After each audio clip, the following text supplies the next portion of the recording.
Okay. It's about 2 or 3 minutes earlier, but I think everyone is here. If there's someone who's not here, can they please put their hand up?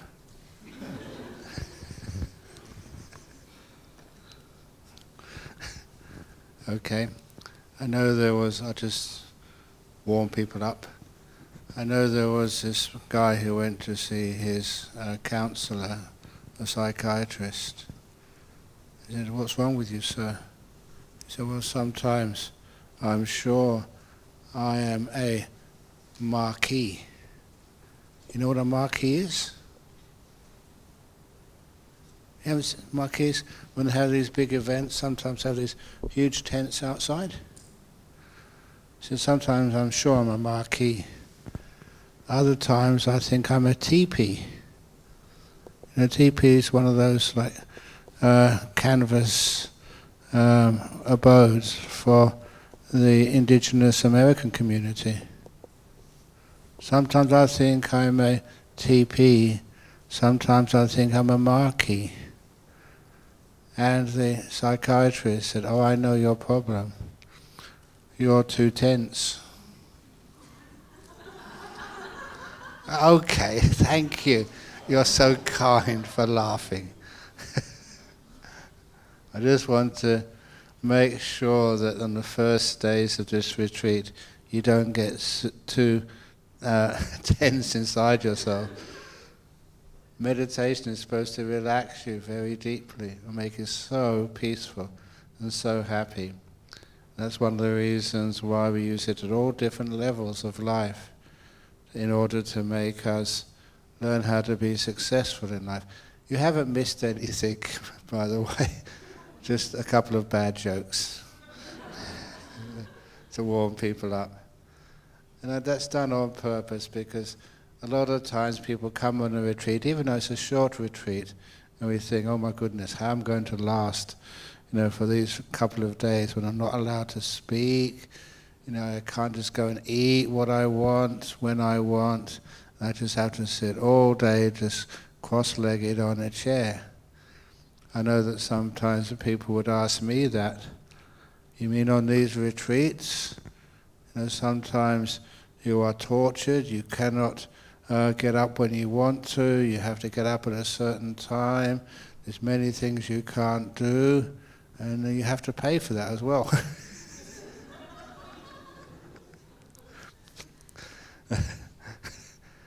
But I always remember the results are usually very beautiful. That's one of the reasons why, an example of that, there's many examples I'm happy to say, of this one lady from Sydney who came on one of my 9-day retreats, and because those 9-day retreats, they usually start on a Friday evening, she could not make it on a Friday evening. She arrived in the middle of the night. She let us know, so everything was open for her. And it took a while for her to settle in. But then at the end of the retreat, she enjoyed it so much that in her interview she said, "I had to beg my boss to let me come." He said, "You're too good a worker, too valuable. I can't let you go for over a week." But she insisted, and she went. And she sent me this lovely email afterwards saying, "As soon as I got back to work on the Monday after this 9-day retreat, my boss looked at me and he commented, 'What drug is Ajahn Brahm giving you? I've never seen you look so happy and relaxed.'" And before she could answer, "There's no drugs." He said, "I don't care what it is, but make sure the next time you go there, you bring some back for me." It does actually relax you without any sort of any substances, and that's one of the most important parts. And yesterday in that talk I did say, learning how to relax to the max. And once you do, your body and mind start to relax. It's not just you feel at ease, but it also means your whole body is at ease and your mind is easy to meditate. Of course, I think you all know what I mean by that meditation. I notice many of you have been teaching for years.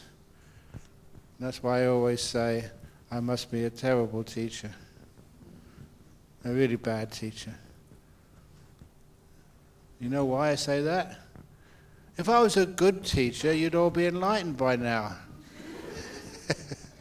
You wouldn't need to come back. And I said this especially when I taught at Hong Kong Uni in the Chinese university. I said I must be the worst teacher in the world because I see many of you every year. And imagine you're a real professor at university and your students didn't even graduate to the next class. But of course this is a different thing, and sometimes people, they just want to come back anyway. It's not to attain anything, but just to enjoy the relaxation and the peace and the stillness, and sometimes that gets very, very deep. So it's a beautiful way of learning so many insights, but in its essence, it's incredibly easy. If it's difficult for you, you must be going in the wrong direction. This simile, many times I've said it, that's why I wanted a glass of water, thank you. You know, the one about how to keep this water still. I'm not just saying just about putting it down because it's too heavy, but how do I keep it perfectly still? Like, how do you keep your mind still? Already, and I remember somebody asking me a few days ago, I'm going to put it down for a moment, if you want to take the photograph, let me know. Somebody mentioned about the monkey mind. And you know, in today's world, that's really unfair.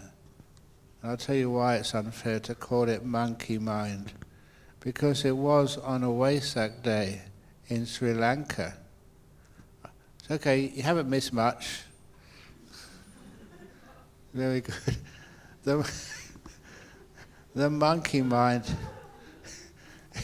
in Sri Lanka. On Wesak day in Sri Lanka, people go to the temple, lots of them. There's so many people and so much food. A little monkey went to the temple too on Wesak. He didn't go there to do any worship or anything. He thought, there's so many people at the temple on Wesak, somebody will drop a banana or a mango or something delicious. And he was fast enough, he could pick that up so quickly. He gets something really good to eat. But as he was waiting for all the people to arrive, he noticed there was a monk giving a sermon in the temple. And what caught his attention when the monk said the sermon was about the monkey mind. He said, that's about me. I didn't realize I was so famous. So he wanted to find out what these humans think about a monkey mind. And when he heard what the humans said, that a monkey mind was a very bad mind, you have to overcome the monkey mind. You have to get past the monkey mind. Don't indulge in the monkey mind. Find ways of overcoming it. He got very angry. He said, that's abuse. That's demeaning to monkeys. Just because I'm a monkey and I've got a monkey mind doesn't mean I'm stupid. I'm not standing for this. I'm going to get a petition together to the World Wildlife Fund. You can't just say bad words about somebody else just because you don't understand them. So he went back to his forest where he lived, and he got all the other monkeys out of whatever they were doing and said, we've got to do something, we've got to protest. These humans are saying very bad things about us without any grounds. They say a monkey mind is a bad mind. I've got a monkey mind. I think my monkey mind is good. What about you other monkeys? Yeah, they can't do this to us. This is really wrong. We need to protest. So all the monkeys were jumping up and down, shouting and cursing, and all had their ideas of how they can overcome the bad speech, the defamation. Should we get a lawyer and to sue these monks especially? And then the elder monk the oldest monk in the forest, saw them jumping up and down and said, that is the reason why they think monkey minds are bad. You've got no peace, you're always jumping up and down complaining. And all the monkeys said, oh yes, yeah, we've got monkey minds. It's right that they say bad things about us. But it's not really our fault, we were born as monkeys, what else can we have? And at that the elder monk said, but I've been to that temple too. And I have heard these monks say, if you meditate, then you can overcome the monkey mind. So all the monkeys said, yeah, good idea, let's all meditate. Yeah, meditate, yeah, meditation instead of protesting. That's what we'll do, we'll all meditate. Yeah, meditate. But how do you meditate? So the older monkey is me.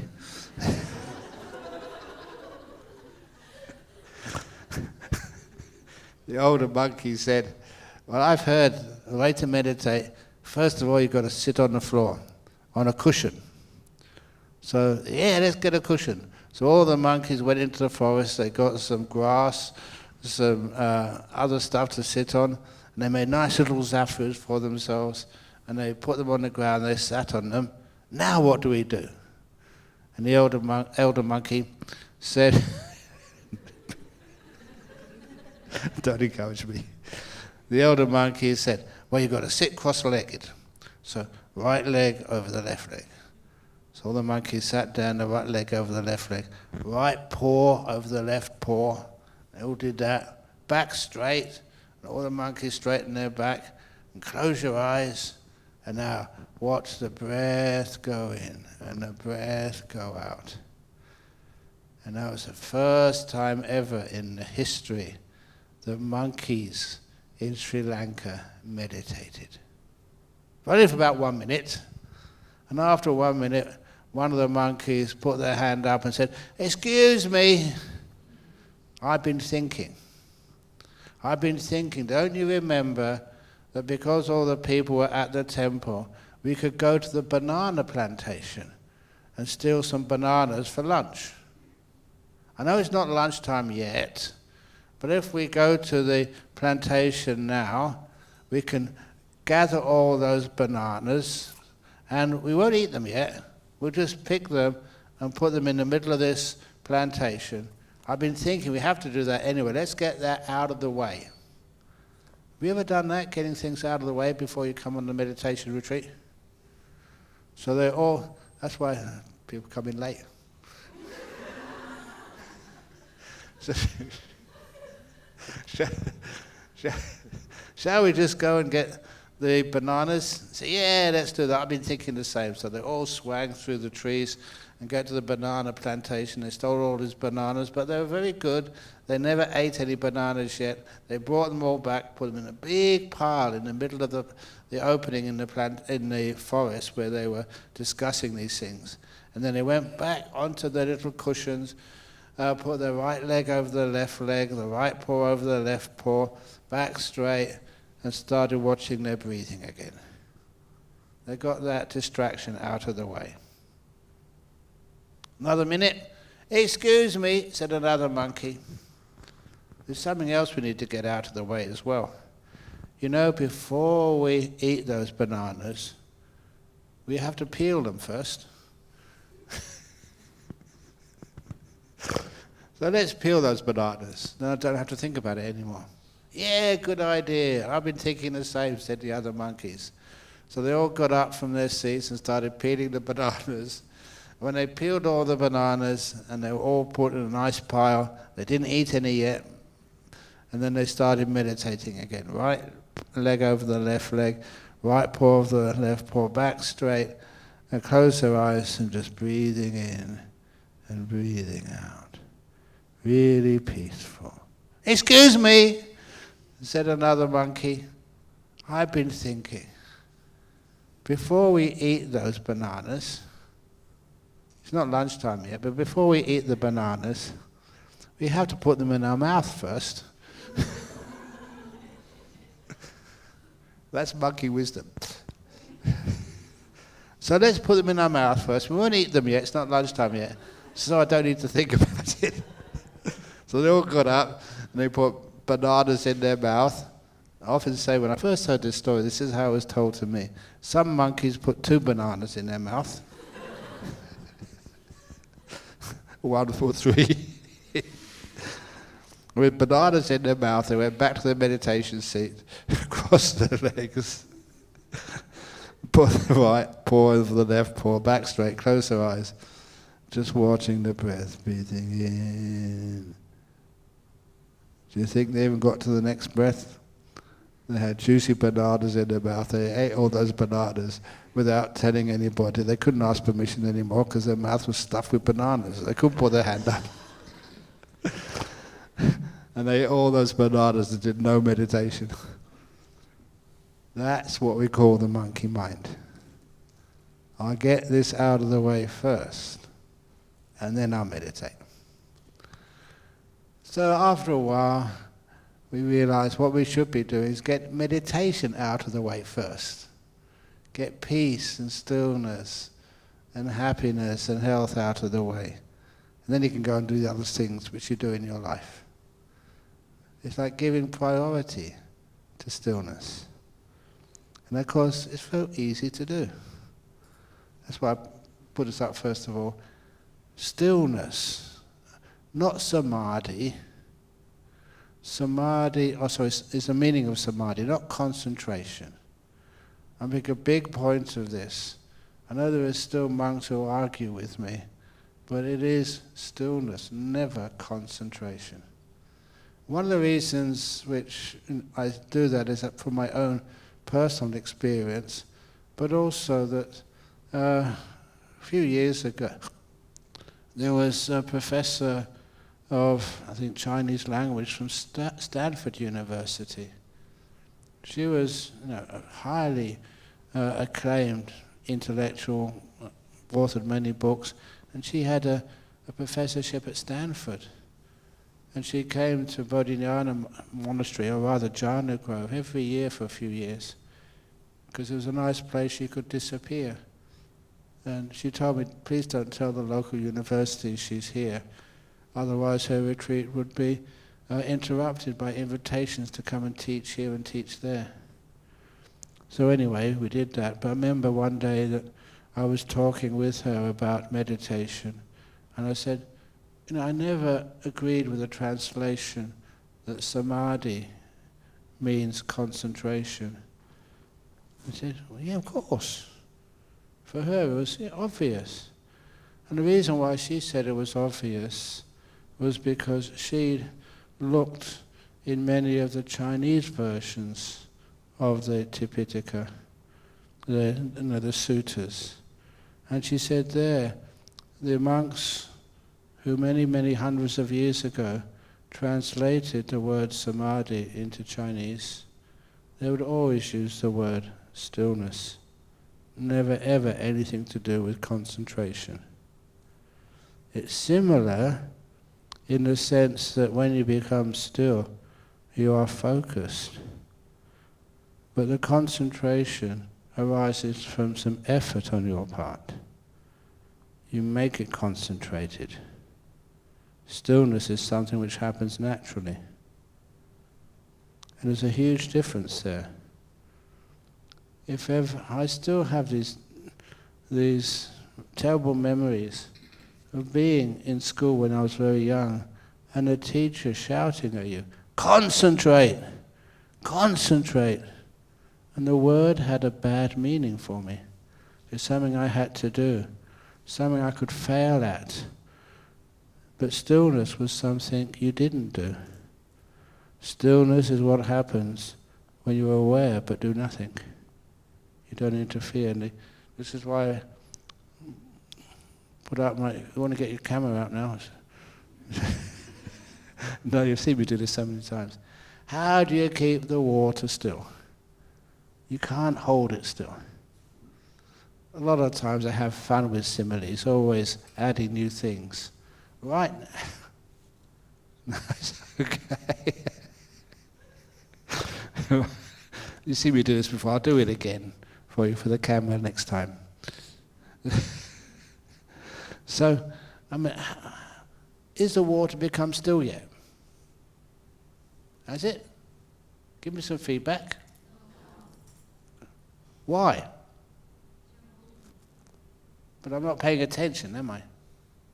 Now I'm holding it and being mindful. Has it stopped moving yet? Mindfulness is not enough. I'm going to be mindful now and concentrate. I can't concentrate when you laugh. I'm concentrating. You can try to make the water still for years in this method. You just get tired and frustrated. This is why many people come up and tell me, I can't meditate. I'm not able to. Everyone can meditate if they do it correctly and they get the beautiful benefits of it. It's only when you try to hold your mind still. That's why it keeps moving. And of course you all know how to meditate, have stillness and peace. It's so easy. You put it down, you let it go. Leave it alone. Hardly any effort at all. That's already got pretty still. One other mistake which people make, they think, it's not really still yet, maybe I'll put it in the wrong spot. Maybe I'll put it over here. Maybe no, that's too soft, the cushion's too indulgent. Maybe I'll put it over here. Are you still yet? Come on. I haven't got all day, it's only a couple of days retreat. Come on.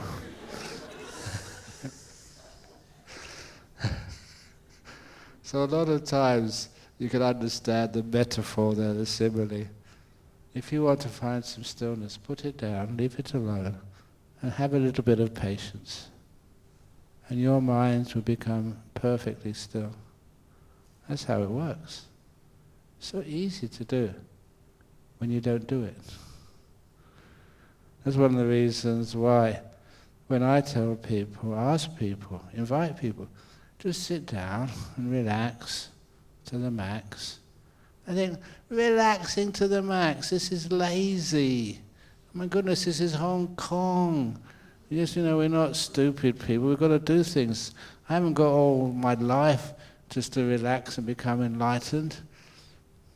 But that's actually how it works. You put it down, let it go, and it becomes incredibly still by itself. And the mindfulness becomes the reason why it's still, and also gives you so much joy and happiness. That's one of the metaphors I used last night. Just how much joy and happiness you get out of this meditation. Kind of totally unexpected. When I became a Buddhist, especially when I became a monk, I thought, monks are supposed to suffer, it's a hard life. We can't eat everything. In those days, I looked like one of those monks who was suffering, really thin. I was very thin. Look, to prove it to you how thin I was as a young monk, I did go and visit this very tough monk called Ajahn. And he had this rule that you went on alms round in the morning, and whatever you got on alms round, or some other food was offered by the lay community as well, just one meal a day. And then it was all passed out, and you took whatever you needed, but you could not start eating until the teacher, Ajahn started. And once he started, you can start eating. And once he finished, all the monks had to finish too. And he ate very fast. And I was warned about this. You could see just, and when he picked up his spoon to start eating, all the other monks were were poised, just like people competing in the Olympic Games 100 meters final. And then as soon as he started eating, They ate so fast, and so did I. It's the only way you could get enough to eat. And then when Ajahn Mahabua put his spoon down, everybody stopped, including me. And then Ajahn Mahabua looked at me and said, "You, carry on eating." He did that out of kindness. Honestly, this is what happened.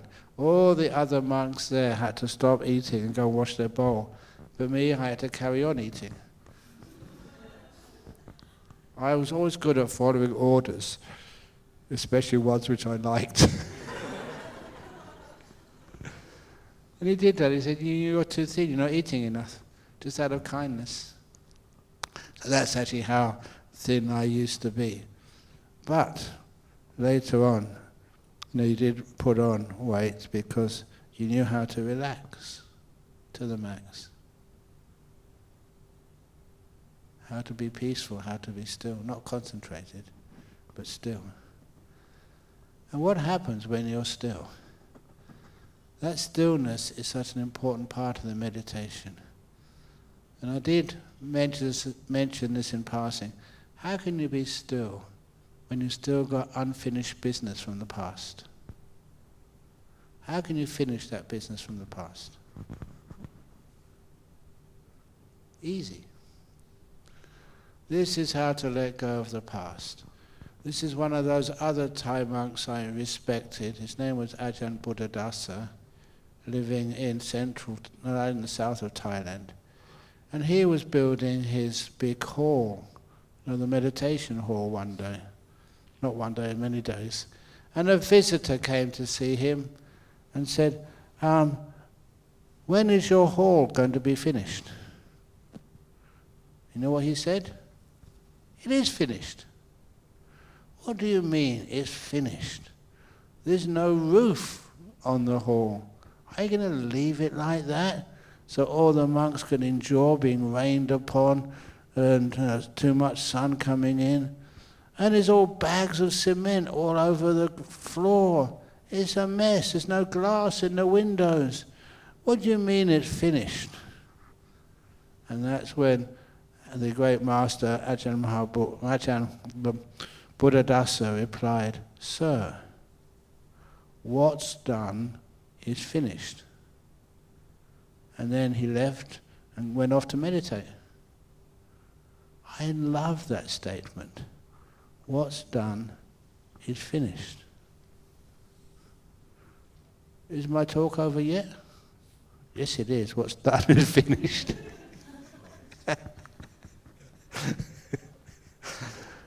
But I like that saying. How else can you ever have a rest and be able to let go of the past? Honestly, is there still more things you can do about the past? Of course you can. That's why people just worry so much about the past and try and heal it. It's wonderful to say what's done is finished. I remember getting into trouble teaching this, what's done is finished. After giving that talk on a Friday night in Perth, on a Sunday, this Sri Lankan couple came to complain to me. And they said that we brought our son to your talk. He liked it very much. Because, he wanted to go out in the evening to a party, and we made a deal he has to finish his homework first. Once he's done his homework, his assignments, for school, then he can go out to the party. So when my son, was all ready to go, and he said, "Do you remember what I did?" "Oh yeah, Dad. Have you finished your homework?" Just as Ajahn Brahm, your teacher, said, "Dad, what's done is finished." And then he went out without finishing his homework in the normal sense. He had a wonderful time, and the parents complained to me, "Please don't tell our children that what's done is finished," or boss at work. But however, you do actually find that that's the only way you can let go of the past. To give yourself permission to let it go. Grant yourself moments of peace. You find the whole world doesn't go wrong. In fact, people love to learn from you if you can let go of the past, forgive it, and just move on with no burdens. Have you ever seen people, with backpacks climbing up mountains? I feel so kind of sorry for them, because that's each one of you. You got the big burdens from the past, like a backpack, climbing up the mountains of life. Can't you just throw a few things out of your backpack, let them go, be free? Imagine what that must feel like. A few years in my life, I've managed to have those opportunities, having no responsibilities at all. It's usually recall loads of years of Tudong, all of my possessions, everything I ever owned, you carry with me, just a bowl, small bag, and walk down the streets of Thailand, the forests, the jungles, with actually no need for anything. Being a monk, wherever you walk for alms, you'd always get something to eat.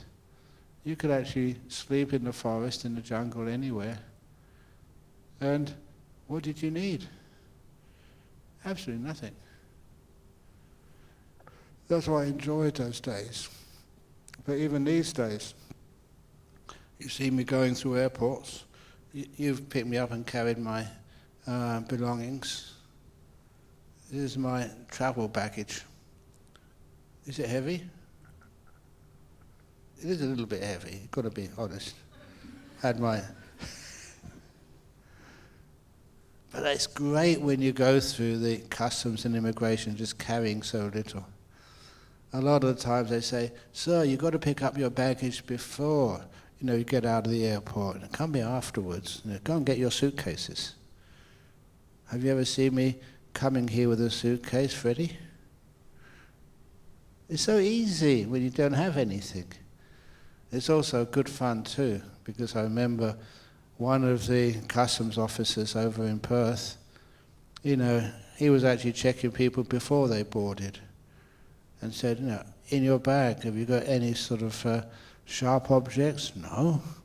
"Have you got any liquid objects?" "I've got the toothpaste, it's outside there, you can see that." He said, "What about hair gel?"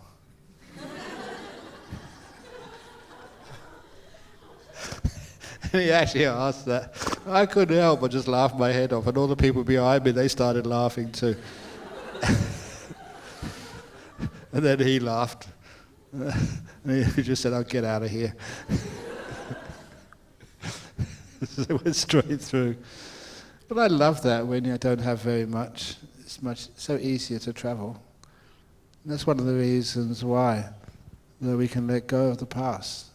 It makes it much easier to travel into the future and enjoy the present. So we become used, don't have to worry about the past. A lot of times, look, what are my duties? Well, actually, what's my official position at BIF? Spiritual advisor. Do I give much advice? Sometimes. What else do I do? Spiritual advisor of BIF, spiritual dictator of the Buddhist Society, spiritual director, spiritual advisor or something, or patron of the Buddhist Society in Victoria, of NBM Monastery, SOS Retreat Centre, this is all in Victoria, and spiritual director of the Cambodian Buddhist Society over in Perth, spiritual something or other, of the Dhammasaranand's Monastery, spiritual, what is it? Oh yeah, we've got this whole big group of centres in Singapore, the Brahm Centre, even named after me.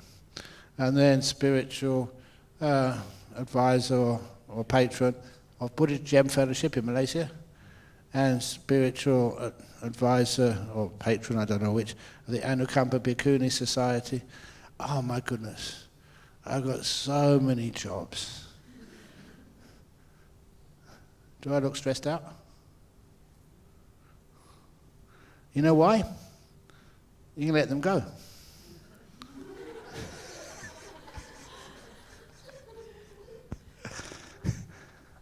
Now, I noticed one day, it's just years ago, I have a big city centre, in Perth. I do a lot of teaching there.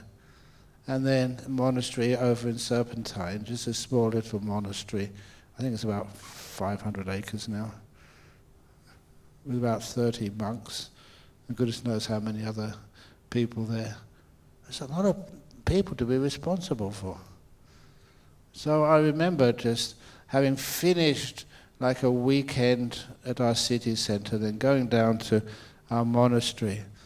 And then visitors would come. People like you come and have a look for the 2 bad bricks or whatever else you were looking for there. And they'd always say, "Oh, you're so lucky, Ajahn Brahm, to live in a peaceful centre like this. A beautiful piece of forest." And as soon as they say that, I used to say, "Are you joking? This is my workplace. This is where..." Now, in those days, I was the builder, the plumber. Anything goes wrong, I knew how to fix it. Any time, day or night, you'd be called in to fix a leaky pipe. You're also the teacher. You also have to arrange all of the permissions and talks to come to places like Hong Kong. Oh, it's just so much work. And I remember one person saying, "Oh, you're so lucky to live in a beautiful monastery such as this." I said, "What?" To me, the monastery was my workplace. And I realized I was missing out. It was me who had the wrong perception. So I made a change to my life. On a Monday morning, you can ask the monks this, on a Monday morning, I pretend not to be the head monk. So say Freddie comes and said, "Can I ask you some questions on meditation?" "I'm sorry, the abbot's not here today."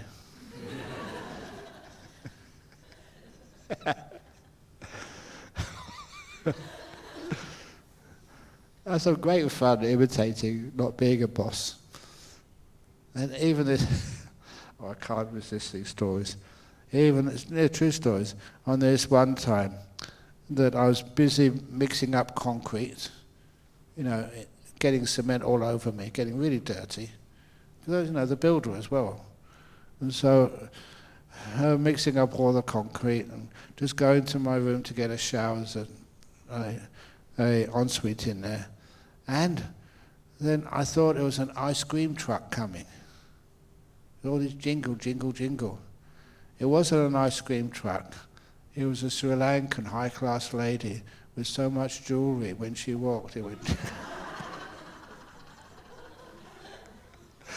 It's true. That's what it sounded like. And so I went up to see what she was wanting. She said, "I've come here to see Mr. Ajahn Brahm. Is Ajahn Brahm here?" And I'm thinking very quickly, because I look really dirty. I said, "Yes, he's here. I think if you go to the Dharna Sala, that's where we have our lunch. If you go there, he'll probably be there in about 15 minutes. "Thank you." So off she went, jingle, jangle, jingle, ding, ding, ding. And I had a quick shower, changed into some proper robes. I went to see her, and then had a talk with her. And she said, "Oh, thank you so much. I've heard so much about you. It must be true because I really enjoyed that talk. You have a beautiful monastery." "Oh, thank you, ma'am. But the only thing about your monastery, I met one of your monks on the way here, and he was really badly dressed." I was, "Oh, I'm sorry, ma'am. I'll have a word with him later."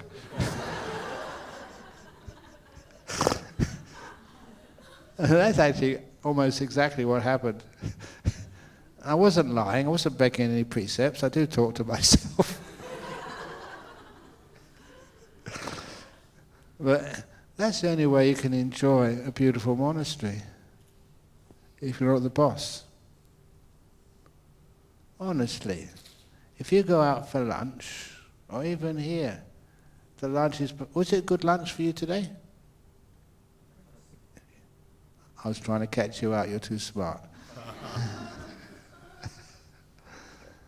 Was it a nice breakfast this morning? Great. You know why it was a beautiful breakfast? Because you didn't cook it.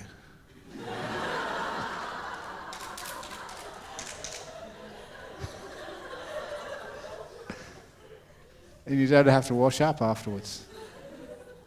Have you ever been to a restaurant where you have to cook the food, wash up afterwards? That's why it's beautiful. You can relax. You don't have to do anything. That's one of the reasons why, if you're running a monastery or running a Buddhist center, if you have so many jobs to do, you can't enjoy it. So you can try that if you like. Just one day a week. You can go to hospital, be a doctor, and then say, no, I'm not a doctor this morning. I'm just going to enjoy the hospital in which I work. Could you do that? Maybe in the Buddhist hospital which I run, you may be able to do that. Why is it we can't enjoy what other people can enjoy? Because we're bosses. In meditation, don't be a boss. Be a visitor. Be a visitor to your body, a visitor to your mind. And let you enjoy its company. Then you can enjoy anything. On this retreat, we've got a few people organizing everything. Thank goodness. Otherwise I wouldn't get any lunch or breakfast. Thank you for organizing everything. But sometimes you have to come on a retreat where somebody else organizes it for you. You become so peaceful.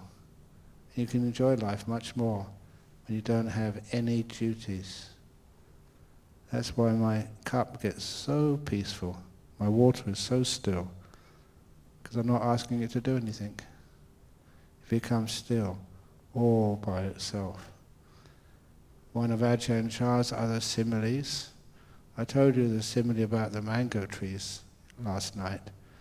The similar simile which he gave was that he would point to the bushes and the trees and the leaves which were moving. He said, why are the leaves on the trees always moving? It's because of the wind. He said, what happens if the wind stops? Those leaves still move, but less and less and less. And if the wind stops for long enough, all of those leaves on the trees and bushes become perfectly still. Why? Is somebody holding those leaves still? No, it's their nature to be still.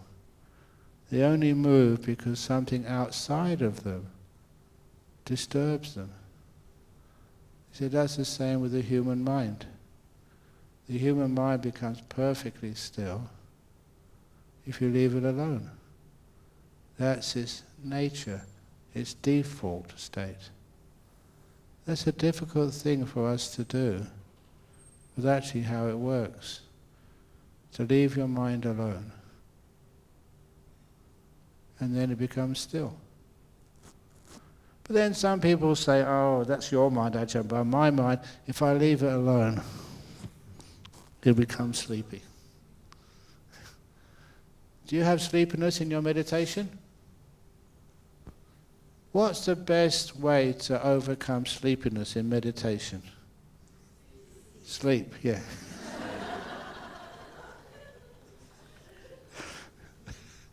Now, can you please teach me something else? I said, you don't sleep enough. That's actually almost telling you need some more sleep. That is why another lady from Sydney, an executive, not the same one, when she came on one of my retreats, you could look at her straight away in the first interview, you need to rest. She was an executive, really busy. So when she came, I told her, look, we have a breakfast at this time, and then I encourage you, after breakfast, go and take a nap. After lunch, go and take a nap. Whenever you feel tired, go and take a nap. So in those times, they were staying in like dormitories. She said in the woman's dormitory, people looked at her after breakfast, or she actually just got up before breakfast. She missed the morning meditation, had some breakfast. After breakfast, went back to bed, woke up before lunch. After lunch, went to bed again, slept most of the afternoon. And then because she was in a dormitory, people saw that and they said, and she told me, they're looking at me with so much anger. And I said, like, I know these people. They're not looking at you with anger. They're looking at you with jealousy. They wish they had the guts to do that when they were tired. And the reason I tell that story, because the first 2 or 3 days, that's how she caught up on her sleep deficit. In the middle of the retreat, she was out there meditating nice and peacefully. By the end of the retreat, she was one of the stars. Had some beautiful meditations. That's why I tell the story. If you try and fight sleepiness, then you're going to lose. It's like fighting nature. You understand the causes of sleepiness. Some of it is because you've got sleep deficit. You need to catch up a bit. And the other one is, again, fighting it. I had a lot of sleepiness when I was a young monk. And after a while, it's quite obvious why. Ajahn was really strict, and he said you could only sleep at most 4 hours a day. I got it down to 4.5, not just at night time, just a whole day. Count up a nap here, a nap there, could not be more than 4 hours. 4.5 was I couldn't get down further than that. So number one, I wasn't sleeping enough. Number two, I was malnourished. I mentioned some of the food which I had to eat in those days. Bowl of sticky rice, this is 1 meal a day, no breakfast. Bowl of sticky rice with a frog on top. Boiled frog. No seasoning, not fried, no garlic, no salt. Just like it had jumped in the pot itself. And I used to be a vegetarian before I went up to Northeast Thailand. This was what the locals would eat. It was just a subsistence economy. They just ate whatever they could. But I must admit, they always gave the monks the best frogs. That still didn't mean much. But anyway, so I was malnourished, and a sleep deficit, and the other thing, there's nothing like an aircon. It was really hot and humid, and I was born in London. I like the cold, and there was no way you could get away from the heat. It was really hot in the morning when you meditated, sleep deprived, malnourished. No wonder you got very sleepy.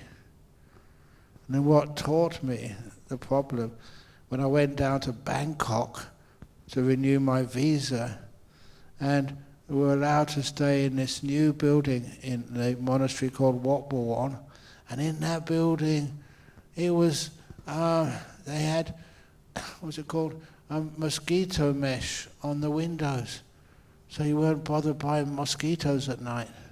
I don't know did you have any mosquitoes in Hong Kong? Really? Oh, they've been very kind. They haven't bothered me.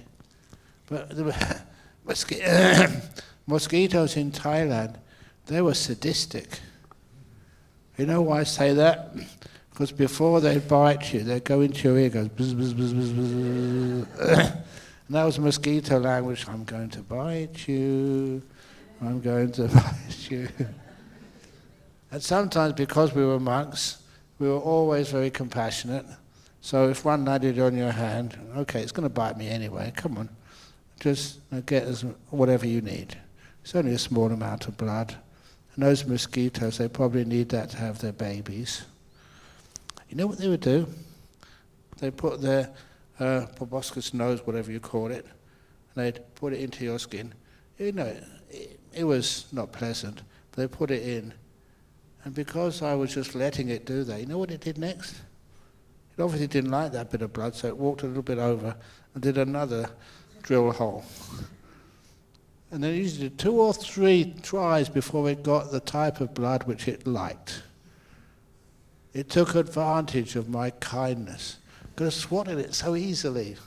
And so it had 3 or 4 bites, but I should have only had 1. So that's why I call them sadistic.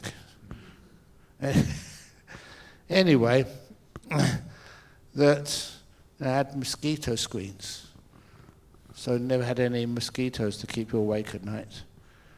And it wasn't that cool, but at least you could go and get a good meal in the morning. Bangkok food, we went on arms round.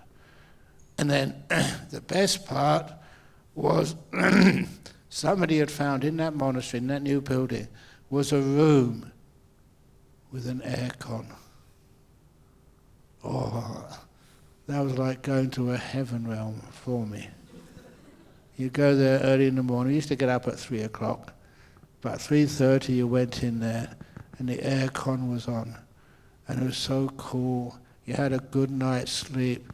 You had good food in your belly from yesterday. And you didn't have any sleepiness at all. Sleepiness is often just a natural result of not resting, not eating, and even the temperature not being that so conducive for you to meditate. So you get those things right, and the sloth and torpor don't come. And because the sloth and torpor doesn't come, if you are peaceful, you get into a state of peacefulness with awareness. It's so pleasant, you don't want to think about things. The peace, the silence is far more conducive to happiness. If you want to have a little method for doing that and understanding how it's done, I will ask you, the next few times you come into this room, whatever time that is, when you come in, please don't look at the people who are already sitting here. Don't look at the shrine and the Buddha statue. Don't look at the stairs or the stuff or the teddy bears or whatever. Look at what's between us all. The emptiness, the space, which connects us all together. The emptiness, the space is always far bigger than the things which are in that space. When you become aware of this space rather than the things in that space, it becomes much easier to become aware of the silence in the mind rather than the thoughts. Thoughts are like objects, like people, things. But the silence is what surrounds all those thoughts and ideas. And the silence becomes so much more beautiful. You don't need to teach a person, even people who aren't spiritual, really appreciate that peace and silence. One of those examples was of this builder who built the big concrete water tanks at Bodhinyana Monastery. A real rough diamond Australian, could never stop talking, but really strong. And then I couldn't believe just how he could work all day without getting tired. And at the end of the project, he finished and he said, he called me Brahm, he wasn't a Buddhist. Brahm, would you mind if I have a look inside your church over there? You know what he meant by church, the big meditation hall. I said, yeah, of course. Oh, thank you, Brahm. And chatting about this and chatting about that. And then he had big boots on, covered in cement. And do I have to take these off? I said, no. Just come into the, close to the door, and you can put your head around the door without taking your shoes off. And that's what he did. And I'll never forget that experience because he was talking so much. When he put his head inside the hall, he went so quiet. He stopped. It was peaceful. And I let him stay like that for about 1 or 2 minutes. And when he took his head out from that hall, he said, "Wow, this is good, ain't it, Brahm?" He's like talking friendly. But the peace and the quiet, in that building, because it had hardly anything in it, that really struck him. That was his spiritual experience, the silence.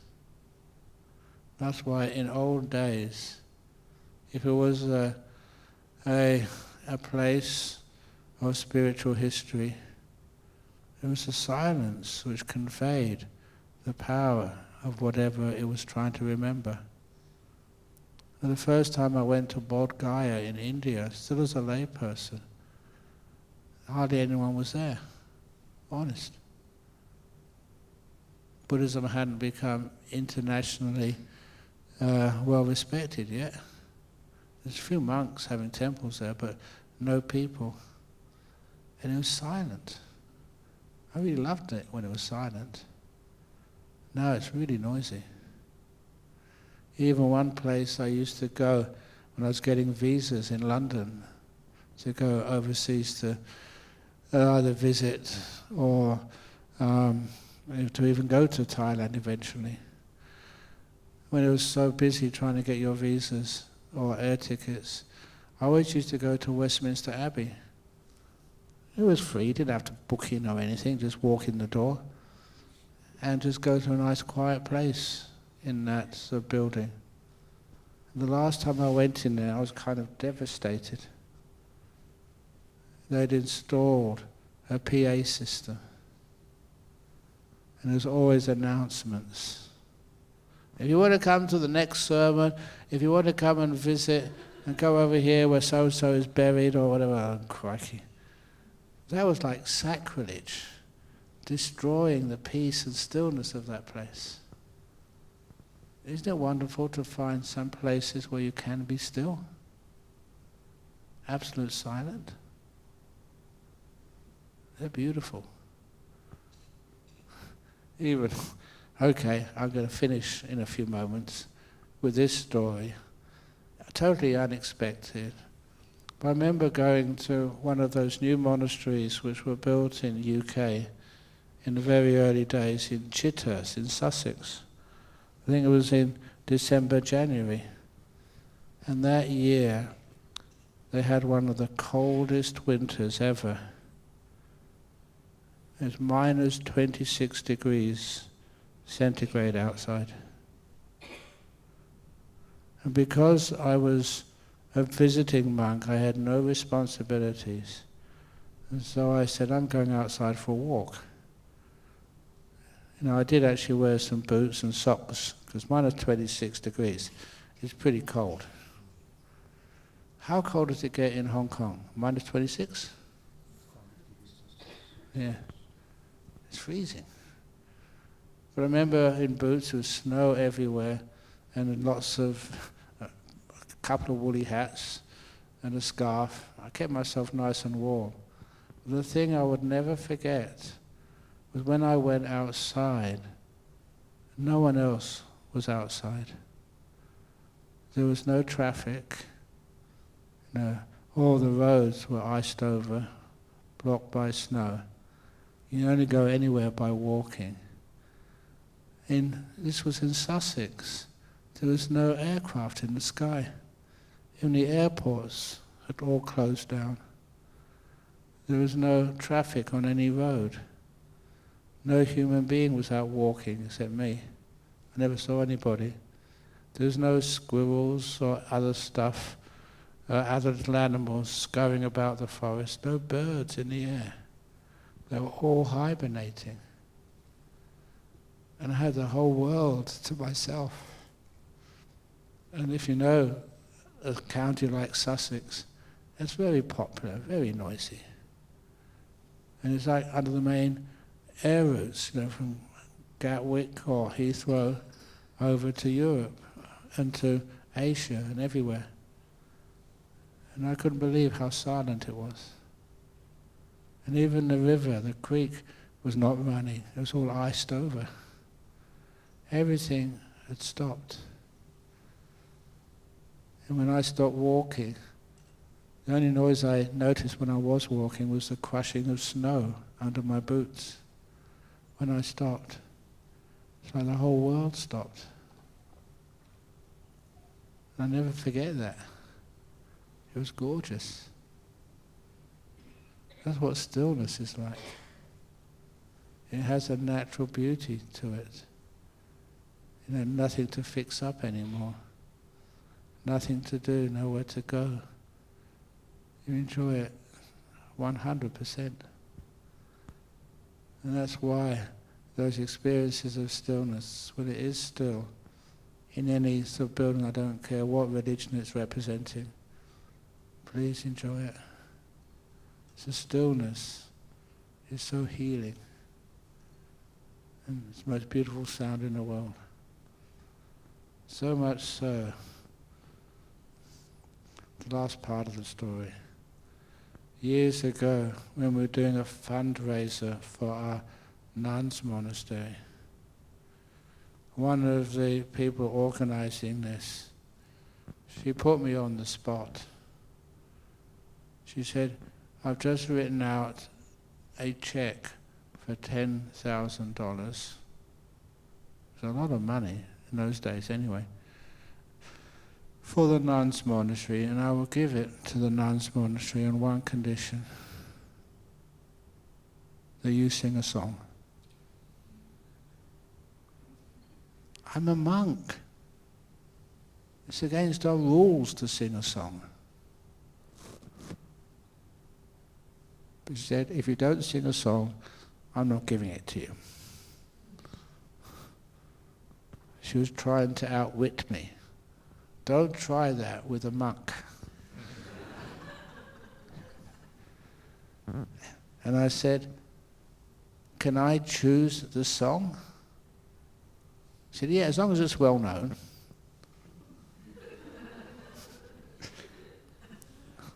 So those of my generation may know a little group that are very, very popular called Simon and Garfunkel. So I said, I'm going to sing a very well-known number by Simon and Garfunkel, The Sound of Silence, and I shut up.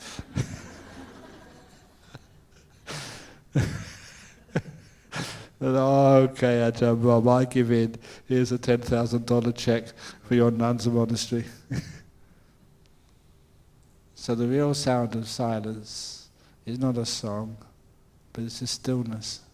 It's the most beautiful thing in the world once you can listen to it. So that silence is part of the meditation. It makes your meditation so easy. Don't give yourself instructions. That's my job. Your job is to follow instructions.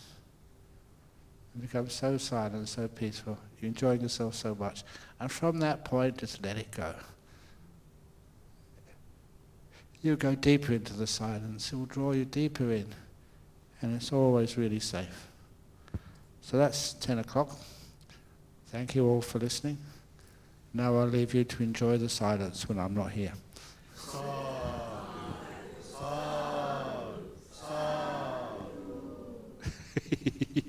I like that do at the end. Thank you.